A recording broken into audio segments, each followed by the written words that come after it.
problema. Bueno, buenas tardes a todos, me presento, mi nombre es Esteban Roldán, soy docente en la comisión número 3 de Derechos Reales. Bueno, creo que hoy tenemos también alumnos de la comisión 2, o estaban invitados a participar alumnos de la comisión 2, y la idea, digamos, en principio de esta clase, es tratar de abocar algunos temas particulares de los que serían el punto 6 de la unidad 6 del programa, en lo relativo a lo que es accesión artificial de inmuebles. ¿Por qué? Porque por ahí, si bien ustedes ya tuvieron el material a disposición en el campus virtual, y espero que lo hayan podido leer, puede ser un tema que puede llegar a suscitarles alguna confusión o alguna dificultad. Entonces, la idea era entrar y explicar un poco cómo se estructura, y después de ahí escuchar alguna duda o consulta que quieran hacer respecto al tema, ¿sí? Bien, vamos a comenzar. Ustedes ya vienen leyendo y supongo que teniendo alguna clase en relación a lo que tiene que ver con la extensión del dominio. Si ustedes van al artículo 1945, se van a fijar que dice que la extensión en los inmuebles va a alcanzar a todo lo que se encuentre por encima y por debajo de la superficie. Por lo tanto, van a estar abarcadas todo lo que sean las construcciones, plantaciones que estén adheridas, o incluso en el interior del suelo, por lo que podría ser, por ejemplo, un sótano. Entonces, de allí, este principio rector, este principio general que nos da a entender que todo lo que se edifique, se siembre o se plante, va a pertenecer ¿a quién? Al dueño del terreno. ¿Sí? Justamente, ahora vamos a analizar una serie de pautas que pueden imponer una limitación a este principio general. ¿Por qué? Porque se pueden dar supuestos donde los materiales utilizados para edificar, sembrar o plantar no pertenezcan al dueño del inmueble. Y esos conflictos, bien, tienen que ser resueltos. Dentro de esos puntos, el código particularmente los va a tratar en el artículo 1962 y 1963. ¿Bien? Una interrupción, una consulta. ¿En qué parte del programa está esto que estamos hablando? Es la unidad 6. Listo, muchas gracias. Bien. Bueno, como les decía, dentro de las circunstancias que se pueden presentar, las regula el artículo 1962 y el 1963. ¿Cuáles son las 4 circunstancias que nos podemos llegar a encontrar? Son las siguientes. Lo primero que tenemos que ver es qué ocurre, ¿sí?, si el titular del inmueble es el que construye, edifica o siembra, pero con materiales ajenos, que no le son de su propiedad. ¿Bien? El otro supuesto, el segundo supuesto, es qué va a ocurrir cuando es el dueño de los materiales quien construye, edifica o siembra en un inmueble que no le es propio. El tercer caso va a ser qué va a ocurrir cuando una persona construye, edifica o siembra con materiales ajenos y en un inmueble ajeno. O sea, no tenía la propiedad ni de los materiales ni del inmueble. Y el último supuesto, que también vamos a tratar de abordar hoy, es qué ocurre cuando una persona construyendo con materiales propios, ¿sí?, y en su inmueble avanza o invade un inmueble colindante. ¿Sí?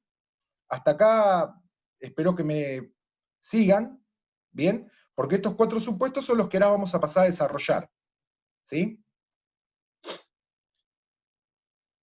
En el primer caso, el del titular del inmueble que construye o siembra con materiales ajenos, ¿bien?, lo va a regular el primer párrafo del 1962, que nos va a decir que si el dueño de un inmueble construye, siembra o planta con materiales ajenos, los adquiere, pero debe su valor.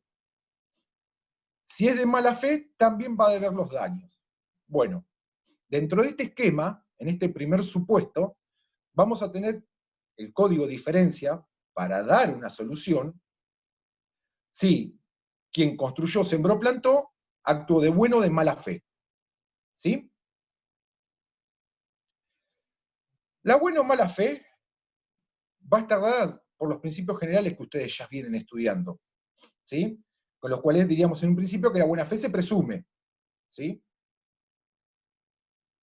Y que quedará a cargo de quien fuera el titular de los materiales demostrar la mala fe. Siempre y cuando, y esta también es un punto interesante para hacer una distinción, es que como los elementos, los materiales utilizados tienen calidad de muebles, están calificados como cosas muebles, no se tendría que haber dado la circunstancia de que el titular del inmueble los haya adquirido, ¿bien? Por lo que dice el 1895 en cuanto a la adquisición de cosas muebles, ¿bien? Si el constructor, vamos a llamarle constructor, sea siembra o plantación también, era de buena fe, va a deber el valor de los materiales, ¿sí? O sea, el valor de la semilla o de las plantas o justamente de los elementos de construcción al momento que los empleó. Bien. Si fue de mala fe, si la persona actuó en conocimiento de que esos bienes no les pertenecían, debe además los daños que hubiese causado, los daños y perjuicios que hubiese causado la apoderación de esos bienes. Bien. Me gustaría saber si hasta acá me van siguiendo, por eso tienen habilitada los micrófonos, para ver si van siguiendo la estructura.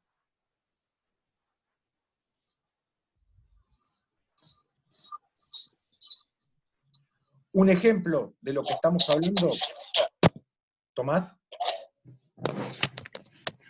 Bien, supongamos que yo soy el titular de un terreno, tengo un terreno, y para construir o sembrar o plantar, me hago de materiales, semillas o plantas que no son de mi propiedad.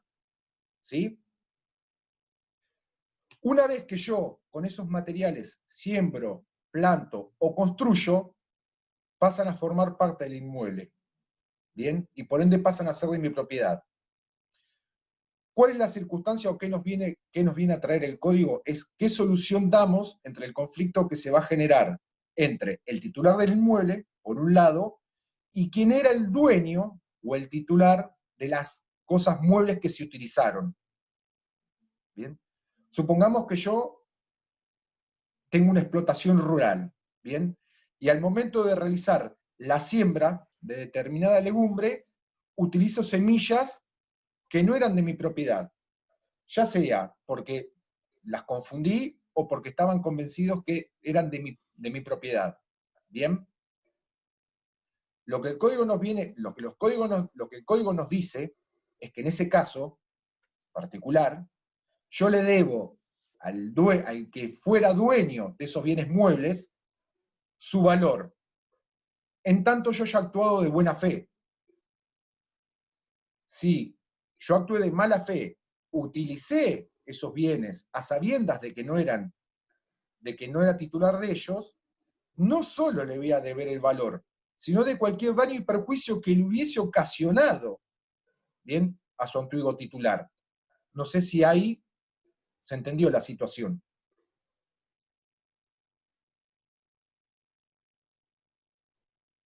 Buenísimo. Bueno, acá me contestó que sí. Bien.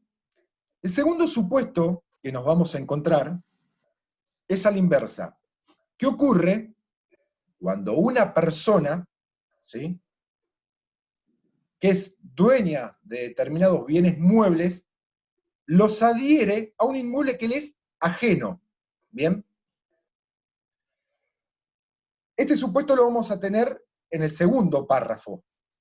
¿Bien? Y vamos a tener que distinguir nuevamente en si en el accionar del individuo fue de buena o de mala fe. ¿Sí? Perdón. ¿Qué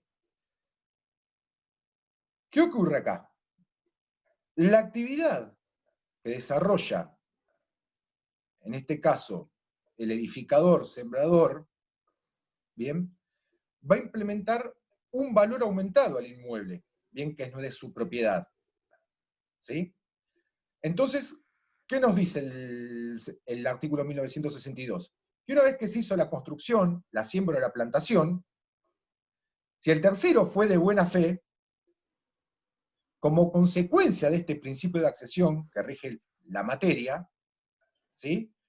Esos bienes muebles que se han incorporado van a corresponder y van a comenzar a ser propiedad del dueño del inmueble. ¿Sí? Pero ¿qué ocurre?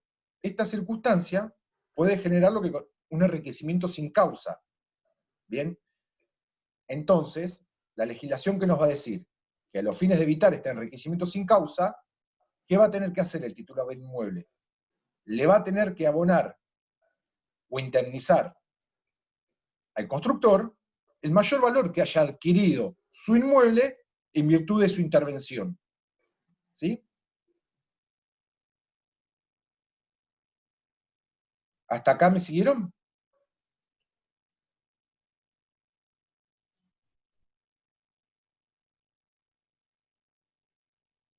Profe, ¿Sí? los materiales son de la persona que construye. Acá la persona, a ver, vamos a poner una figura, el constructor, ¿bien? Y entiéndanlo que también incluye la figura si fuera siembra o plantación, ¿sí? Acá el constructor, la persona que actúa, es dueña de los materiales. Pero ¿qué ocurre? Con esos materiales, ¿sí? Construye en un inmueble que no le es propio. Si esta persona, o sea, presentada esta situación, ya sabemos que una vez que los muebles se adhieren al inmueble, pasan a ser propiedad del titular del inmueble. Entonces, acá, ¿qué solución nos va a dar el código? Porque obviamente el titular del inmueble se vio enriquecido sin causa. O sea, su propiedad pasa a tener un mayor valor por la actividad de este constructor. ¿Qué nos dice el código? En principio, que si el constructor es de buena fe, tiene derecho a percibir del titular del inmueble una indemnización equivalente al mayor valor adquirido, por eso síganme, al mayor valor adquirido del inmueble. ¿Sí?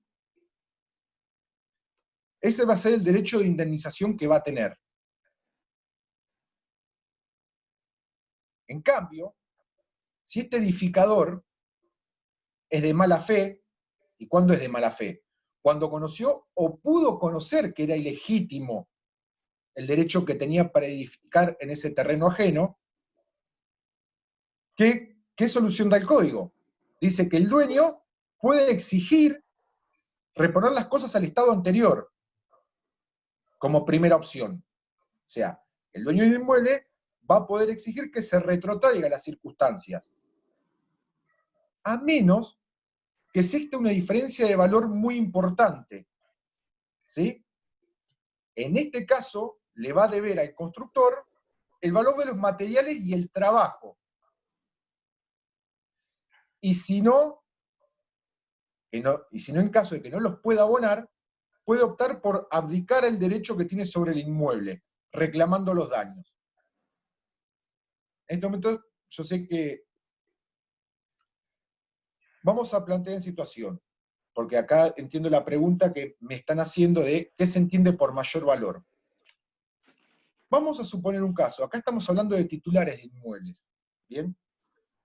Pónganse en el ejemplo de que una persona construye, o sea, vamos a un caso donde se vea más claro el mayor valor adquirido, que una persona construye en un inmueble que no le es propio. ¿Sí? Una cosa es el valor comercial que puede tener un lote baldío, y distinto va a ser el valor que va a alcanzar al momento que tiene una construcción de un inmueble. ¿Sí? Siempre estando a la magnitud o a la importancia que puede tener ese inmueble. ¿Sí? Tengo una consulta, doctor. Te escucho. Sí, si es de mala fe y la cosa es reversible, el código habla de que el dueño del inmueble puede Puede quedarse pedir que las con, cosas se retrotraigan al estado anterior. pero ¿Sí? sin pagar nada, si es de Exacto, mala fe. exacto. O sea, Pero por si la eso. cosa es reversible, Claro, Sí, y por después eso más entra a ejecución. jugar, por eso, si la cosa es reversible, de Sí. allí, No, no me llegó todavía. No, no, me llega, o sea, no me llega. de allí, esta circunstancia de que puede exigir que que la cosa se retrotraiga, ¿bien? A costa del constructor de mala fe. Pero también nos podemos encontrar en la situación de que, y esto particularmente juega en cuanto a la construcción, ¿sí? ¿Qué ocurre cuando se desarrolló una construcción muy importante en ese inmueble? ¿Sí? Supongamos, una persona ocupó un inmueble, ¿sí? Ocupó un inmueble, lo que ustedes conocen como el poseedor de mala fe, ¿sí? Como el poseedor de mala fe. Ocupó un inmueble baldío, o sea que no tiene ninguna construcción agredida. Y allí, a lo largo del tiempo, empezó a desarrollar su vida. ¿Esto qué implica? Que lo que ustedes vieron como actos posesorios al momento de ver la prescripción adquisitiva, esa persona se instaló, cercó el inmueble, ¿sí? Cercó el terreno y construyó su vivienda. ¿Bien? ¿Esto qué puede implicar? Que lo que allí existe, ¿sí? O lo que se desarrolló, lo que se construyó, tiene un valor muy importante. ¿Sí? Entonces, al momento de restituir el inmueble, que se puede presentar esta situación de la construcción, ¿sí? ¿Qué puede ocurrir? El titular del inmueble puede decirle, no, no, yo quiero esto como estaba. ¿Sí? Bien. Puede ocurrir que no sea fácilmente reversible, como en el ejemplo que le estoy dando, que lo que se construyó fue una casa. ¿Sí? Una casa, un edificio, locales. ¿Bien? En ese caso, ¿qué nos dice el código? Bien, que si existe una diferencia de valor importante, ¿sí? Deberá el dueño del inmueble abonarle al constructor, aunque sea de mala fe, el valor de los materiales y el trabajo. ¿Por qué? Porque siempre volvemos a lo mismo. Por más que el constructor no sea de mala fe, no se puede avalar el enriquecimiento sin causa por parte del dueño del inmueble. ¿Sí? Y por última opción que le da al titular del inmueble, porque de última no deja de ser una persona perjudicada el titular del inmueble frente a la actuación de este constructor de mala fe, es que si el valor de los materiales y el valor del trabajo que desarrolló el constructor de mala fe es elevado, ¿qué puede hacer? Puede abdicar, abandonar el derecho de propiedad sobre ese inmueble, pero a su vez el constructor debería indemnizarle los daños y perjuicios que le hubiese ocasionado. No sé si con esta explicación queda respondida tu pregunta. Bien, no, perdón, les consulto, es si ustedes ven al mismo tiempo las preguntas que se van haciendo.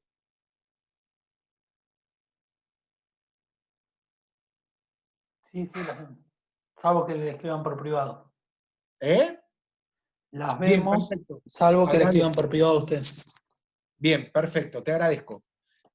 Bien, vamos por parte. La primera pregunta fue si se consagra algún tipo de lo que se llama accesión inversa. La respuesta es no. La accesión inversa la vamos a ver sobre el final porque se presenta en el último de los 4 supuestos que presenté, que están contempladas en el artículo 1963. ¿Sí? Y después creo que pasó otra pregunta que relativa a la buena fe. Si la persona que la hizo la puede reiterar, así la vemos todos y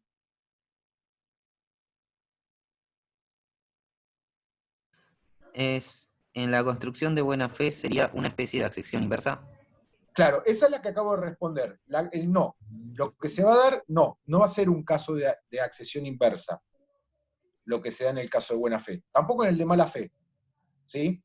Porque inclusive fíjate que en el caso de mala fe habla de abandonar la cosa percibiendo la indemnización por daños. ¿Sí? Y después hubo otra pregunta más, que no sé si vos ahí la tenés a mano como para poder... Sí, hay Creo que otra fue la abajo de pregunta que la esa vimos que la es, pasada. si fuera título putativo, ¿sería buena fe? ¿Y el titular ahí sí va a indemnizar? Bien, vamos para atrás. Para que exista un concepto de buena fe, a ver, esto lo tenemos que seguir. Para que exista el concepto de buena fe que se presume, sobre todo en materia inmobiliaria, nosotros chicos tenemos que estar, particularmente, y esto siempre ténganlo en claro cuando hablemos de estos temas, nosotros tenemos que estar a que existen registros inmobiliarios, a registros de la propiedad inmueble. ¿Bien? Entonces, bueno, el título putativo es aquel que no tiene aptitud para generar el negocio jurídico que se está llevando a cabo. Bien, esa es la diferencia, digamos, sustancial que tiene con el justo título a los efectos de la prescripción adquisitiva breve, que creo que es un tema que ya vieron. ¿Sí? Entonces, al momento de hablar de buena fe en materia inmobiliaria, que es lo que tenemos que abarcar acá, la persona tiene que haber actuado como lo que se conoce como un buen padre de familia, tiene que ser una persona diligente, tener conocimiento de que el título que tiene tenía aptitud para constituir el negocio jurídico, cosa que no tiene el título putativo, y por eso es inhábil a los efectos de la prescripción adquisitiva breve. Y otra cosa es que siempre, para hablar de buena fe, tenemos que haber celebrado el negocio con el titular de dominio de ese inmueble. Yo no sé si con esto le respondí a la persona que me respondió que tenía duda acerca del título putativo. ¿Sí? Puso que no. Si puede aclarar en qué punto no. Sí, si me aclara en qué punto no, por ahí.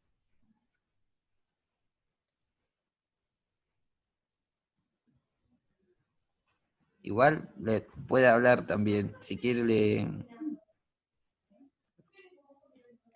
Discúlpenme, chicos, pero voy a fumar.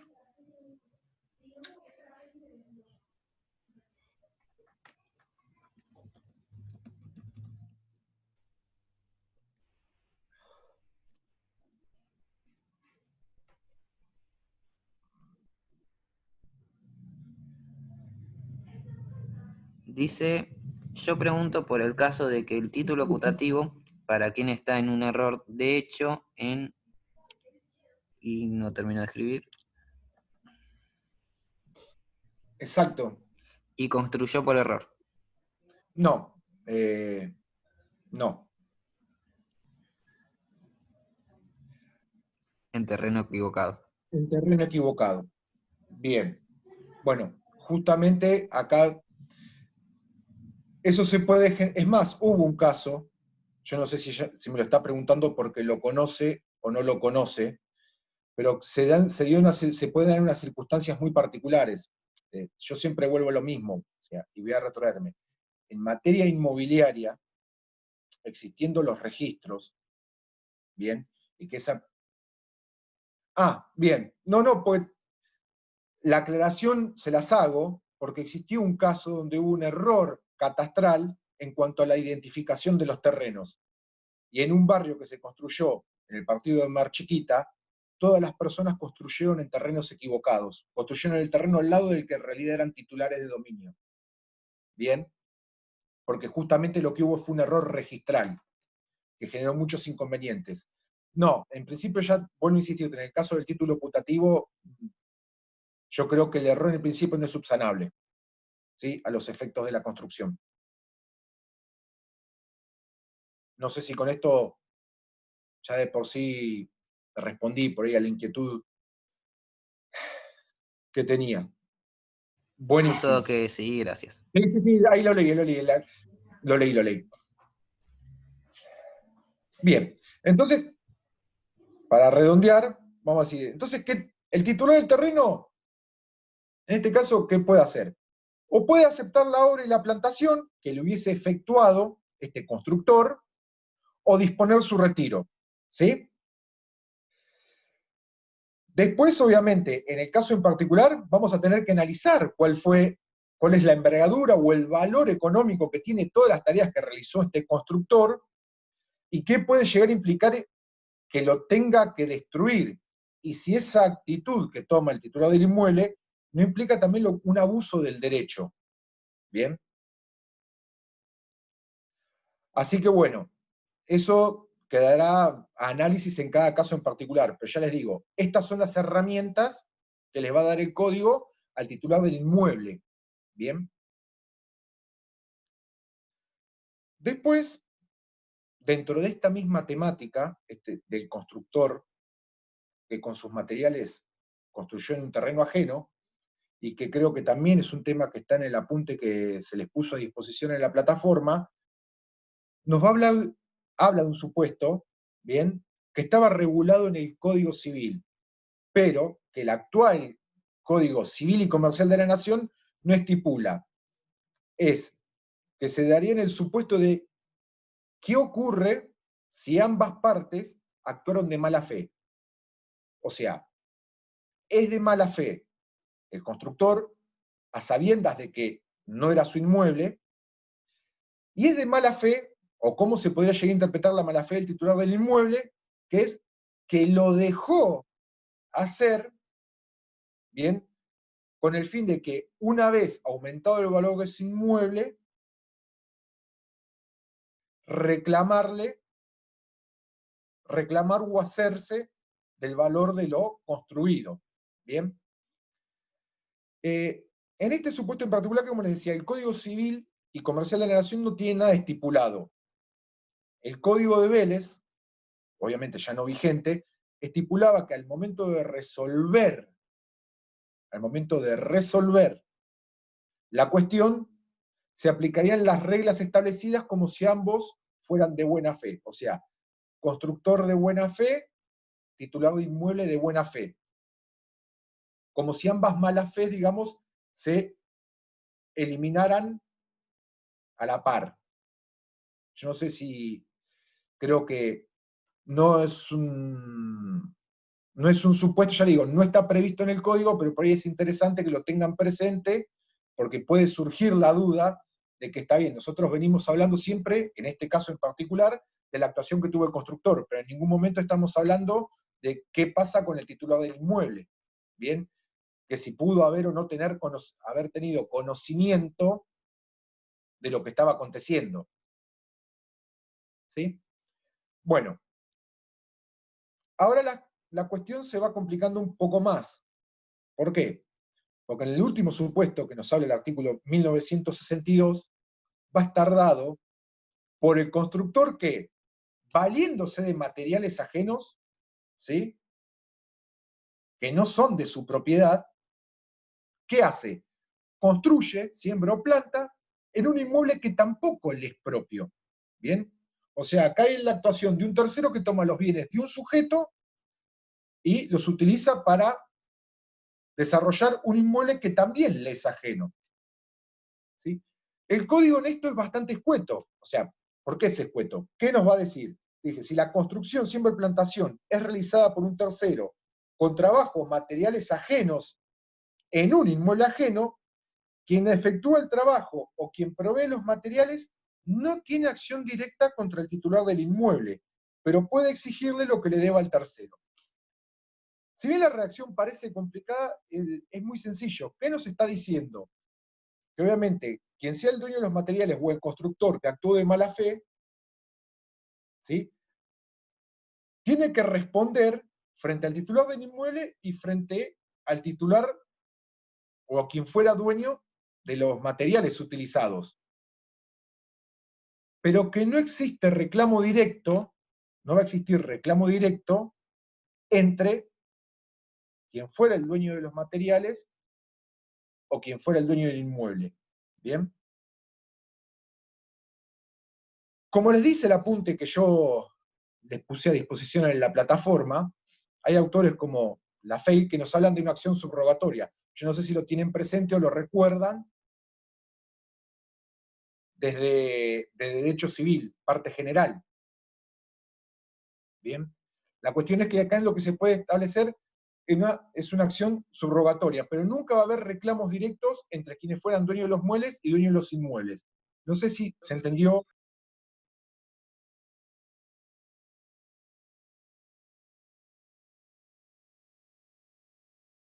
chicos? Bien.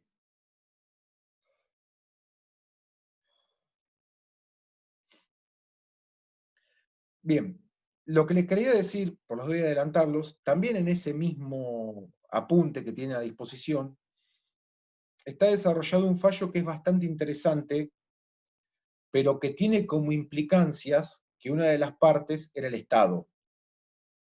Si bien es muy interesante cómo se desarrolla el fallo, siempre hay que tener en cuenta que no era algo netamente privado, no era una situación que se podía presentar entre privados, ¿sí?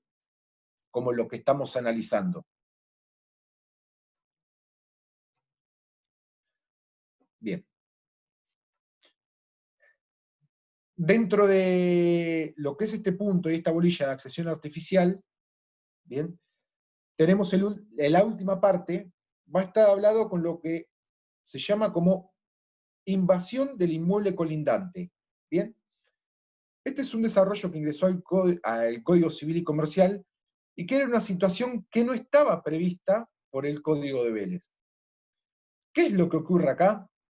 Que frente a la situación de una confusión o no en cuanto a los límites de un inmueble, de inmuebles que son colindantes, el desarrollo que se hace sobre un inmueble avanza o invade el inmueble contiguo. ¿Qué es esto? Al momento de que yo estoy realizando una construcción, ya sea de buena o de mala fe, la obra iniciada invade el inmueble colindante. ¿Sí? Son situaciones, de hecho, que son bastante frecuentes y que muchas veces, ya les digo, pueden estar basados porque hay un error de medición o realmente por la mala fe de quien está construyendo. ¿Sí? Y la verdad, siempre ha traído una cuestión de dificultad al momento de resolverlos. ¿Sí? ¿Por qué? Porque por ahí exigir lo que sería una destrucción, bien, puede ocasionar problemas de imposible resolución. Y acá es donde vamos a ver lo que hace un momento antes me consultaba alguna compañera, que tiene que ver lo que es la accesión inversa. ¿Por qué? Porque el artículo 1963, dentro de las resoluciones que puede otorgar a este conflicto, ¿sí? Dice que el edificador, si fue de buena fe, ¿sí?, y ocupó una parte del terreno ajeno, tiene derecho a adquirir esa franja de tierra sobre la que asentó su construcción. Obviamente, pagando a su titular una indemnización por el perjuicio que le pudo haber ocasionado. Bien. En este supuesto, se puede presentar que quien en su momento fue dueño del mueble que lo adhirió al inmueble pueda terminar adquiriendo, ¿sí?, la titularidad de una parte de ese inmueble. Y ahí sí estamos frente a esta circunstancia de la accesión inversa que me preguntaba hoy, no recuerdo el nombre. No sé si todavía estás conectada, pero este es el supuesto de accesión inversa que se prevé en la norma. ¿Sí?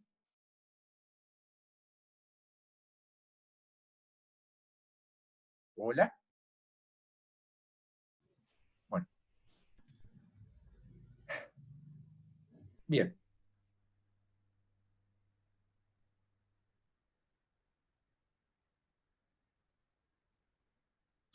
Dicho esto, vamos a arrancar desde el comienzo con lo que regula el artículo 1963 para la circunstancia de la invasión. ¿Sí?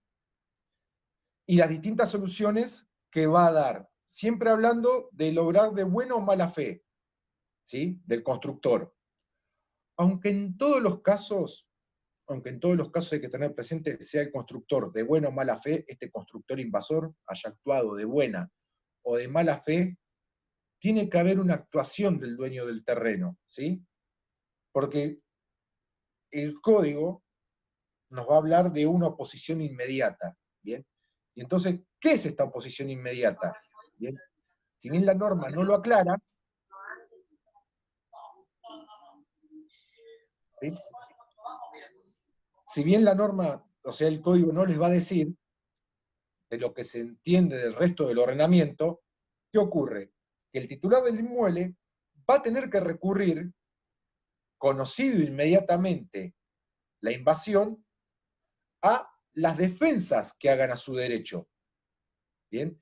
Particularmente, y teniendo en cuenta, ¿sí?, de la inmediatez de la situación, o sea, pensemos, alguien está construyendo sobre nuestro inmueble. O sea, lo que nosotros tenemos que hacer es de la manera más rápida posible, es evitar que esa situación continúe.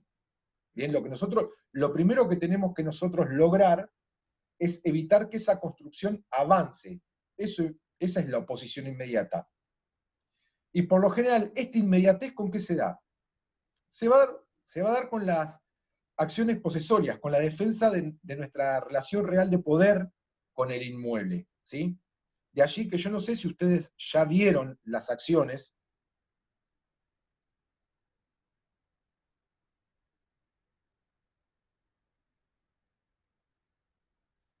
Bien, vamos a hacer algo porque acá me están consultando por última parte 62. Tomamos la consulta y la respondemos cuando terminamos de explicar el tema de invasión. Así no se entrecorta. Después habilitamos y siguen consultando la duda particular que tienen allí. ¿Les parece? Bueno, perdón. Retomando. La oposición inmediata. Yo necesitaría saber si ustedes vieron acciones posesorias ya o ya tuvieron una aproximación a las acciones posesorias.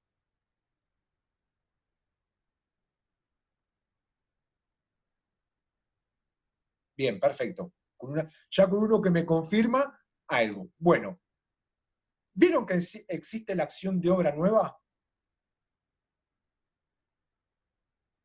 Que la acción de obra nueva es aquella que permite accionar frente a la situación de turbación o de despojo que podría llegar a ocasionar una construcción.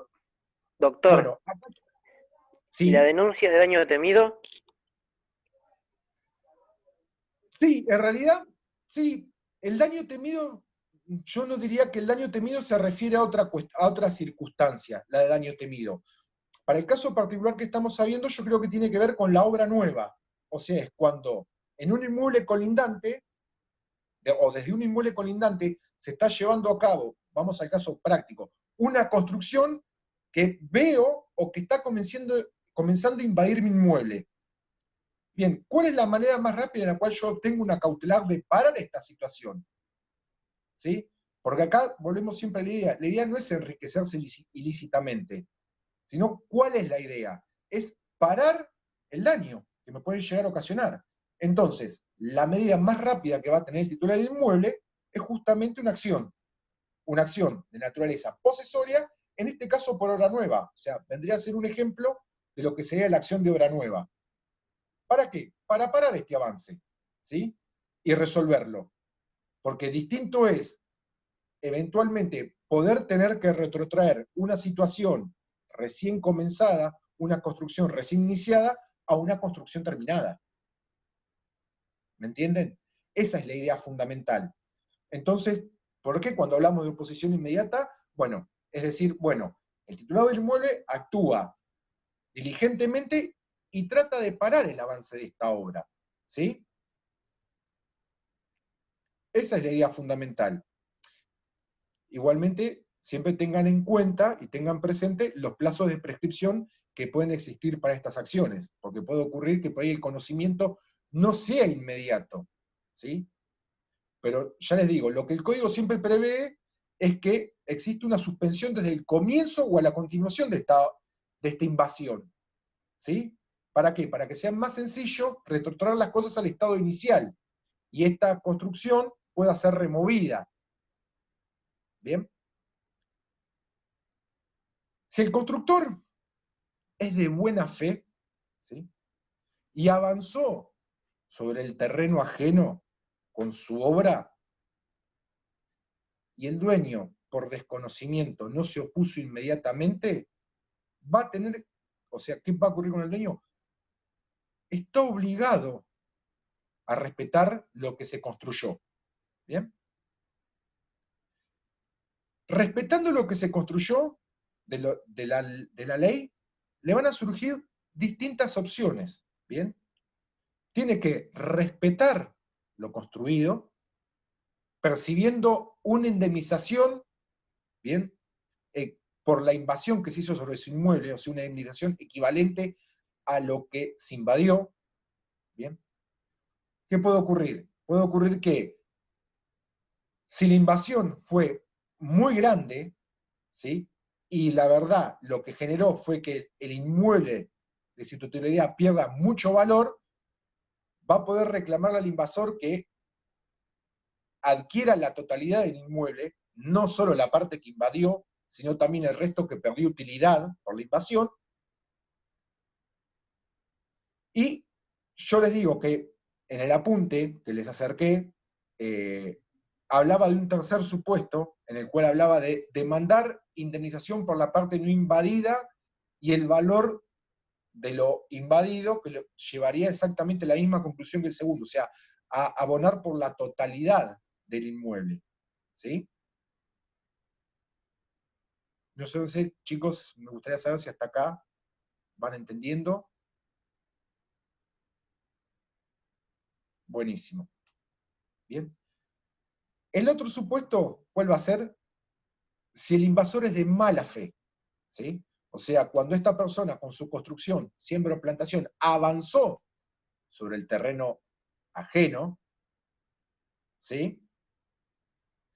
Y el dueño ejerció de forma inmediata, ¿bien?, la oposición por los canales que vimos, ¿bien? O sea, acá tenemos que tener un invasor de mala fe con un dueño que actuó en forma inmediata. No, la inmediatez tiene que ver con el conocimiento efectivo o sea, con el conocimiento que tuvo el titular del inmueble. ¿Sí? Con el conocimiento que tuvo el titular del inmueble. Por eso, para hablar de inmediatez, tenemos que evaluar ciertas circunstancias de tiempo. Una es, bueno, acá tenemos el tema, la pregunta es buenísima. ¿Qué pasa si conoció tarde? Yo les hablé de oposición inmediata. Ya sabemos que la oposición inmediata no implica de per se la defensa por mano propia. Bien, ustedes vieron que la circunstancia de la defensa extrajudicial de las relaciones de poder está vedada a casos muy particulares. Acá cuando nosotros hablamos de oposición inmediata es conocida la situación de invasión, accionar por el remedio procesal que tengo, que en este caso sería interponer la acción posesoria, ¿sí? La acción que protege mi relación real, mi relación de poder, perdón, mi relación de poder con la cosa. ¿Bien? Y si yo me estoy a los términos del código, nosotros, por ejemplo, sabemos que esa acción, ¿cuándo va a prescribir? Al año. ¿Sí? Va a prescribir al año. De allí que, al momento de analizar la inmediatez, tenemos que tener en cuenta esos parámetros. Yo no sé si con esto respondí tu pregunta. Porque en realidad, ya te digo, el código no lo define, sino que son circunstancias que se tienen que valorar de acuerdo a la situación y en virtud a otra normativa.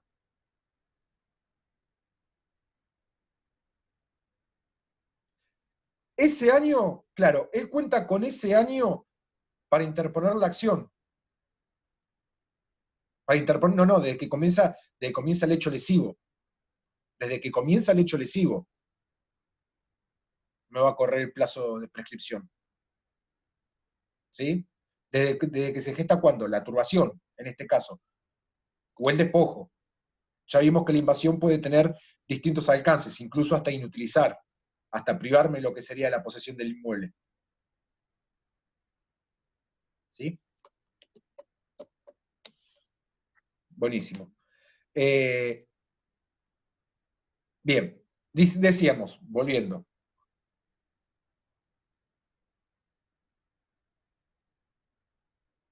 Bien, qué buena pregunta. ¿Qué pasa con el avance del tiempo? ¿Qué pasa cuando... El avance del tiempo es muy relativo, o sea, por ahí no es el punto para abordarlo ahora, pero siempre vamos a tener en cuenta algo. Es distinta la situación cuando se desconocen los límites, la limitación física de los inmuebles. De hecho, nuestro Código Civil y Comercial prevé, pasa que esto es un contenido que van a ver en la segunda parte, prevé una acción real para el caso que existe una confusión en cuanto a dónde se encuentra se encuentra delimitada físicamente, dónde está el límite, perdón, físico de los inmuebles. ¿Sí?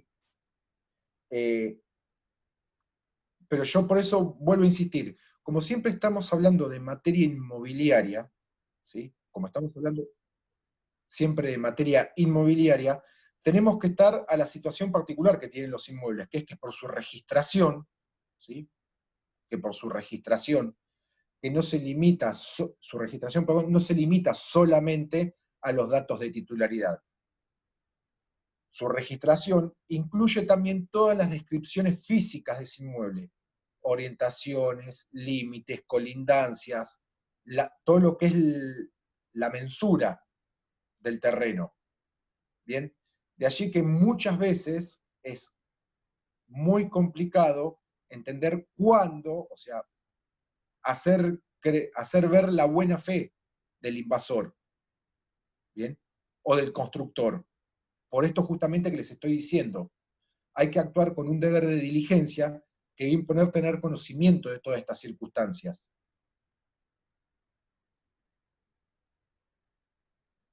¿Se entendió en tu consulta?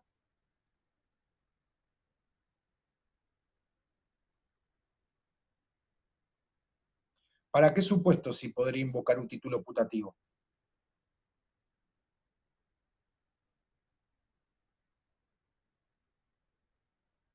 Porque, a ver, chicos, en este caso en particular estamos hablando que, en el caso particular que estamos hablando de invasión, nosotros estamos hablando de una persona que es titular de un inmueble, ¿sí?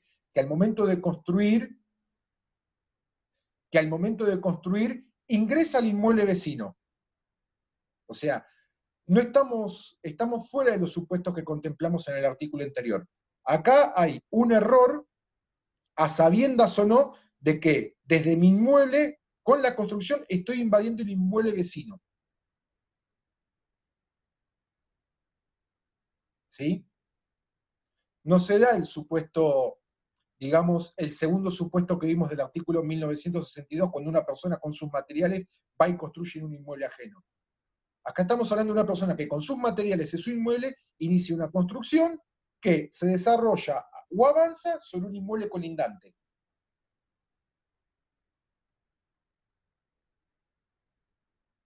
¿Sí? Por eso, no sería dificultosa la aplicación de la consulta que me hiciste en este supuesto. Bien, bueno, vamos a terminar de redondear el tema de invasión, así después habilitamos las preguntas por las dudas que quedaron de los supuestos anteriores. Si el invasor es de mala fe,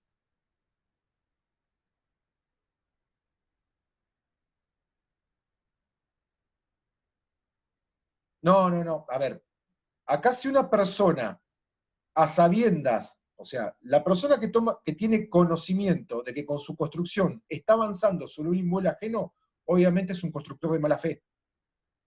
¿Sí? O sea, acá la condición objetiva es siempre la misma, es con la construcción se invade un terreno colindante. Bien, lo que va a variar en cuanto a las soluciones o a cuánto abordar el problema va a ser si el constructor tenía conocimiento de que estaba invadiendo el inmueble vecino o no. ¿Sí? O sea, si actuó ahí va a estar dada su buena o mala fe. ¿Sí? Bien. Cuando el constructor es de mala fe, bien, y el dueño del terreno se opuso estas defensas posesorias inmediatamente de conocida la invasión, va a poder solicitarle al constructor que demuela lo construido. ¿Sí? Bien. Lo que va a ocurrir es que el propio artículo va a dar la posibilidad, bien, o sea, va a dar la posibilidad en la resolución judicial a que sea el juez quien rechace el pedido de demolición, bien, o sea, rechace este pedido de retrotraer las cosas al estado anterior, sustituyéndolo por el pago de una indemnización, o sea que el constructor indemniza al dueño del inmueble. Bien, ¿cuándo va a ocurrir? ¿Cuándo se van a dar estos supuestos? ¿Cuándo? Cuando la obra ya esté muy avanzada. ¿Qué ocurre? Que acá el valor incorporado a ese inmueble por la construcción sea importante, ¿sí? O también en el supuesto de que la lesión que le cause a ese otro inmueble, la construcción, sea mínimo. O sea, siempre volvemos, o sea, tenemos siempre que pensarlo desde el lugar práctico. O sea, no va a ser nunca lo mismo una construcción que se asienta 2 o 3 metros sobre el inmueble vecino, que se extralimitó y se apoyó 2 metros sobre el inmueble vecino, a aquella que por ahí solamente invadió 20 centímetros. ¿Sí? Al momento de tomarse esa resolución, ¿bien? El juez puede valorar todas estas circunstancias. ¿Por qué? Porque si yo, de per se y sin ninguna consideración, aunque el constructor sea de mala fe, ordeno demoler todo, por el simple hecho de que es un constructor de mala fe, se puede constituir una situación de abuso del derecho. ¿Bien? Que siempre es algo que se tiene que evitar.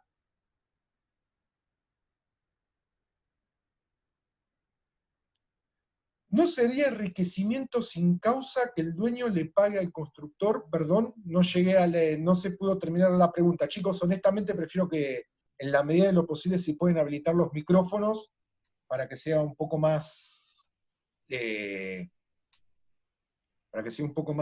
ágil. Profe, Sí. claro, ¿no sería enriquecimiento sin causa que el constructor le pague al dueño, o sea, sin que se demuela la obra? No, porque acá se da este supuesto justamente. ¿Qué ocurre? En el supuesto que estamos viendo en 1963, se da el supuesto de accesión inversa. O sea, supongamos que yo construí, avancé. Realmente la construcción que yo realicé ocupó gran parte del inmueble vecino, ¿sí? Tornándolo inútil. Bien. ¿Qué situación se plantea? Realmente, pedir la demolición puede constituir un abuso de derecho por parte del propio titular del inmueble, aunque su inmueble fue invadido. Entonces, ¿qué se le pide? O sea, ¿qué se le va a exigir a la persona que construyó y que invadió? Que indemnice, o sea, que pague al dueño del inmueble el valor, ¿sí? El perjuicio ocasionado o el valor del inmueble, y así se dé un supuesto de accesión inversa. O sea, no va a haber enriquecimiento sin causa. ¿Por qué? Porque el constructor ya de por sí está utilizando un suelo que no le pertenece, un inmueble que no le pertenece a los fines de afianzar su construcción. Siempre está en esa circunstancia en la balanza. No sé si con esto ya entendí tu pregunta. ¿Sí? Sí, me quedó claro. Bien. Bueno, justamente, para terminar la cuestión del constructor de mala fe. Bueno, como les decía, vamos a tener que estar a la situación de que no se presente un abuso del derecho. Y en ese caso, ¿qué va a tener que evaluar el juez? ¿Cuál fue el valor de la obra que se construyó? ¿Cuál es la utilidad que tiene? ¿Qué invasión? ¿Cuál es el porcentaje o la porción de invasión que hubo sobre ese inmueble? ¿Bien? Y si realmente existe una posibilidad de llevar a cabo, en todo caso, la demolición o la destrucción para retrotraer las cosas, ¿sí? Siempre y cuando que, teniendo como vista que no se presente esta circunstancia de un abuso del derecho, ¿bien? Y el real perjuicio que se puede llegar a ocasionar en cuanto a cuestiones económicas o sociales. ¿Sí? Chicos, a ver, les pido que abran los micrófonos y particularmente porque no quiero dejarlo pasar quien me hizo la consulta con respecto a la parte final del artículo 1962. que tenía una duda allí.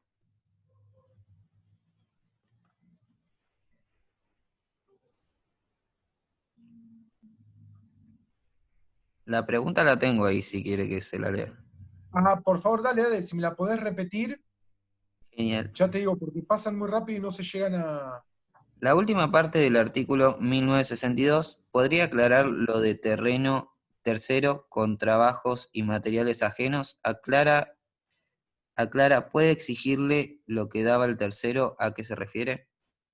Sí, cómo no. Bien, vamos por parte.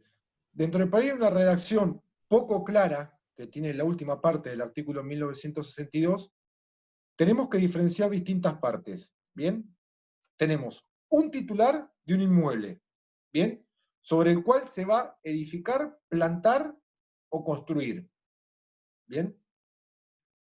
Por otro lado, vamos a tener el accionar de un tercero. Bien. Y ese tercero puede, que va a ser el que llamamos acá la circunstancia es de mala fe. Este tercero puede actuar de dos maneras. Una es proporcionar materiales, bien, para que alguien que va a estar fuera de esta relación construya en el inmueble que no le es propio, ¿sí? Ejemplo, yo contrato un constructor, un albañil, que va a construir en determinado terreno. Yo le proporciono los materiales para que construyan un inmueble que no me es propio, ¿sí? Que me es ajeno. De allí que este constructor, este albañil, esta persona contratada a los efectos de realizar la obra, va a ser un tercero ajeno a la relación que va a haber entre el dueño de los materiales, ¿bien? O, ajeno a la relación entre el dueño de los materiales y el dueño del inmueble. O se puede dar otro supuesto, que yo como constructor, con materiales que no me son propios, construya en un inmueble que tampoco me es propio. ¿Sí? O sea, esta persona que actúa de mala fe en este supuesto, ¿sí? Se puede presentar de dos maneras. Siendo el titular de los materiales que contrata a alguien y lo ven a construir en tal lugar, o qué, o siendo un constructor que tomando materiales que no le son propios, construye un inmueble que también es ajeno. Bien, lo que nos viene a decir el código, en este caso, es que no siendo quien tomó la actuación o que ordenó la actuación, el dueño de los bienes o el constructor no tiene acción directa contra el dueño del inmueble, ni viceversa. Bien. Sino que cada uno le va a tener que reclamar a quien actuó de mala fe los daños ocasionados. Yo lo que pasa es que no sé si en este momento la persona que hizo la consulta tenía la duda, sigue en línea, si con eso se respondió. Por eso me gustaría, chicos, que de preferencia habiliten los micrófonos para hacer las consultas o las dudas que tengan. Profe, y en ese caso, Sí. ¿sería de mala fe el constructor que tomando materiales ajenos construye en un inmueble ajeno? Y de Claro, buena acá lo que fe, tenemos que tener en claro es que hay una persona que tiene conocimiento, vamos a decir, hay una persona que tiene conocimiento que esa construcción se está haciendo en un terreno ajeno. ¿Qué nos viene a simplificar el artículo? ¿Qué nos viene a decir el artículo? ¿Qué ocurre? En la práctica, por eso yo lo digo esto, en la práctica, ¿qué situación acontece? O sea, ustedes por ahí, o yo el día de mañana, no vamos a construir nuestra propia vivienda. ¿Qué hacemos? Contratamos a alguien al efecto. ¿Bien? Nosotros estamos contratando a alguien al efecto. O sea, quien va a llevar, primer supuesto, quien va a llevar a cabo la construcción va a ser una persona ajena a la relación entre el dueño de los materiales y el dueño del inmueble. ¿Sí? Entonces lo que nos está diciendo esto, que no va a haber una acción directa, ¿sí?, entre el dueño del inmueble, ¿sí?, o quien provee la mano de obra. ¿Se entendió? claro, o sea, el dueño de los materiales va a tener que ir directamente al constructor, ¿está bien así? No, Sí. al revés. Vamos a suponer algo, a ver, lo voy a bajar a un ejemplo por ahí un poquito más sencillo. Vamos a suponer que yo tengo ganas de construir mi casa, pero la verdad no tengo plata. Bien, entonces, ¿qué hago? Tomo materiales que me son ajenos, ¿sí? Tomo materiales que me son ajenos y los utilizo para construir en un inmueble que también me es ajeno. O sea, me apropio de bienes muebles que no son míos para construir en un inmueble que también me es ajeno. ¿Qué me dice el artículo? Es que no hay una posibilidad de accionar directamente entre el dueño de los materiales y el dueño del inmueble. ¿Sí? Salvo que se puedan exigir lo que se le deba al tercero. Bien, supongamos, nosotros al principio de la clase vimos que aún incluso en el caso de construcción de mala fe, el dueño del inmueble se puede quedar con la cosa pagándole al constructor, ¿sí?, los materiales y el mayor valor adquirido, ¿sí? O el material y la mano de obra. Sí. Bueno, lo que el artículo me está diciendo, que si bien, ponen en este caso en particular, que quien construyó tampoco era dueño de los materiales, ¿sí?, ¿qué valor va a haber que pagar? ¿Qué le voy a pagar yo al constructor si no era el dueño de los materiales? O sea que Nada. le va a tener que ir a pagar al dueño de los materiales. Exacto, pero lo que me dice es que el dueño de los materiales no tiene una acción directa contra el dueño del inmueble. O sea, yo como quien fue dueño de los materiales no puede reclamarle directamente al dueño de los inmuebles. ¿Bien? ¿Qué te dice el artículo? Pero puede exigirle lo que le deba al tercero. Entonces, ¿qué es? Tenemos un supuesto de acción subrogatoria. O sea, el dueño de los materiales no va a poder reclamar directamente al dueño de los inmuebles. Se va a tener que subrogar en los derechos que tenga este tercero.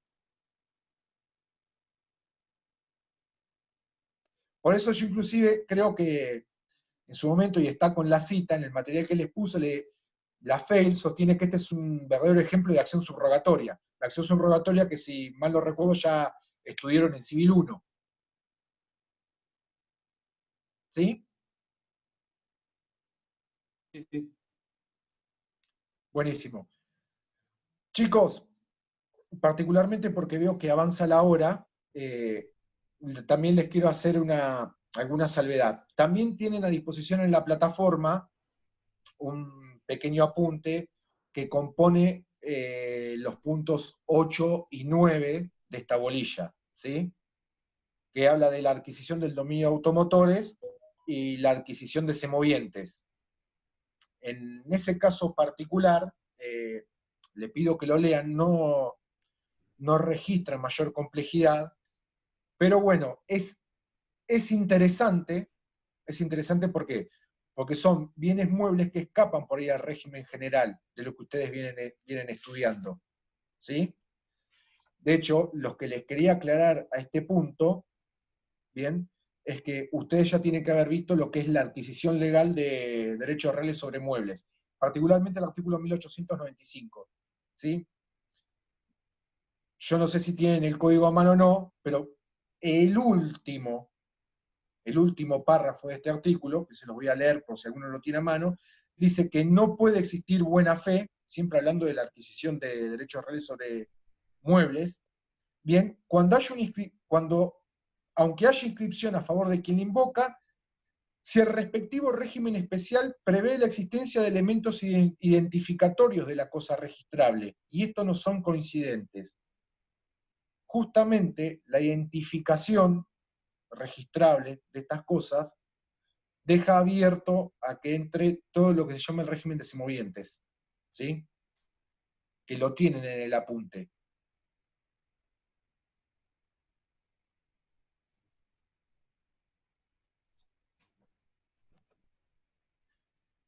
Entonces, lo que le pediría es que lo lean, lo tengan presente, sobre todo por la diferencia en cuanto al régimen, y eventualmente antes de terminar la clase, si tienen para tomar nota, les dejo mi mail, o si surge alguna duda o consulta con respecto a estos temas que la quieran evacuar. No sé si les parece bien.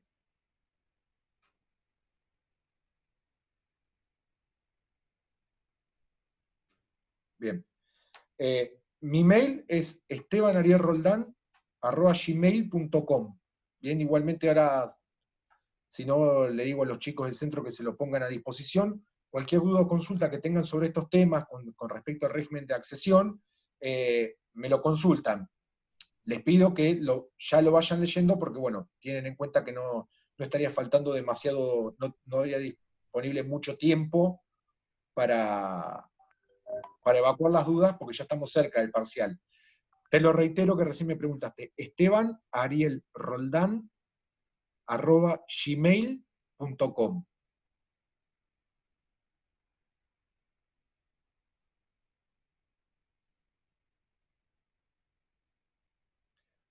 No, a ver, chicos, siempre uno entiende que existe la bibliografía de cátedra, que, a ver, en algunos puntos o en mayor o menor medida los temas están explicados. Por ahí, en algunos temas en particular, nosotros le hemos puesto a disposición algún material que es por ahí lo que habitualmente utilizamos o recomendamos en clase para reforzar algún tema, o por ahí verlo un poco más en profundidad, porque nos da la sensación de que es más claro para la comprensión.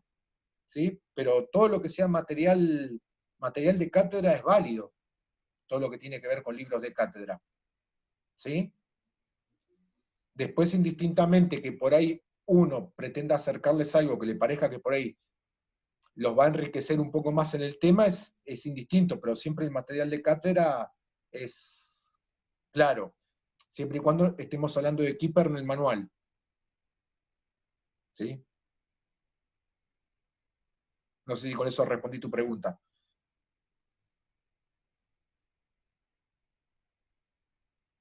Buenísimo. Bueno, chicos, si realmente no tienen ninguna consulta más, creo que ya podemos dar por terminada la clase y quedo a disposición mi mail en caso de que tengan alguna duda. ¿Sí?